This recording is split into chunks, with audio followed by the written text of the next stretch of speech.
Merit पर ना जाकर केवल इस आधार पर जाकर के बच्चों की रिट को खारिज कर दिया कि जिस स्कूल में 50 बच्चे हैं या 50 से कम बच्चे हैं उनको मर्ज करके दूसरे स्कूलों में जो है जाकर के एडमिशन ले लिया जाए। क्वेश्चन ये नहीं है, क्वेश्चन ये है कि वो स्कूल जब खोले गए थे तो वो 15 से 20 साल पहले खोले गए थे। ये आज के दौर की सरकारें एजुकेशन इंस्टीट्यूशंस को क्यों ध्वस्त करने पर लगी हैं पता नहीं है। 15-20 साल में आबादी कम से कम 2-4 करोड़ उत्तर प्रदेश की बढ़ी होगी, घटी नहीं है आबादी।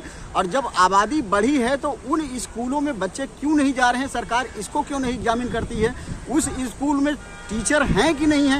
मान लीजिए कि अगर एक स्कूल में एक ही टीचर है तो बच्चे वहाँ कैसे जा करके पढ़ाई करें, तो सरकार सबसे पहले इसको एग्जामिन करेगी। और दूसरी तरफ कर्नाटक गवर्नमेंट है जहाँ पर 1-2 स्कूल ऐसे हैं जहाँ पर केवल 2-3 बच्चे पढ़ रहे हैं, लेकिन फिर भी सरकार उन स्कूलों को चला रही है क्योंकि आर्टिकल 21A में सुप्रीम कोर्ट ने सेटल्ड किया है, जिसको बाद में पार्लियामेंट ने एक एक्ट के रूप में लागू कर दिया है कि सभी 14 साल से नीचे के बच्चों का मौलिक अधिकार है कि उनको प्राइमरी एजुकेशन दी जाए। इस आधार पर हमने चैलेंज किया।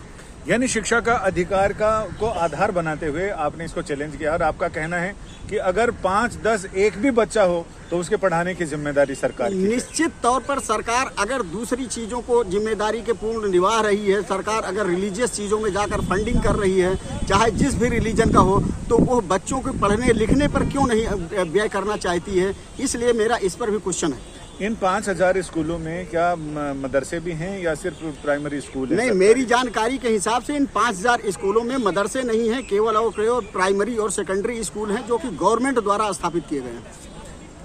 यानी सरकारी स्कूलों पर जो विलय किया जा रहा है आसपास के स्कूलों में, उसको चुनौती दी गई है। कोर्ट ने ये कहा है कि वो इस मामले पर विचार करेगा, लेकिन शीघ्र सुनवाई की अर्जी को फिलहाल कोर्ट ने दरकिनार कर दिया है। अब इंतजार है कि ये मामला, ये याचिका सुनवाई के लिए कब इसका नंबर आता है, कब सुनवाई के लिए कोर्ट के समक्ष आती है और उसमें कोर्ट का निर्णय क्या होता है।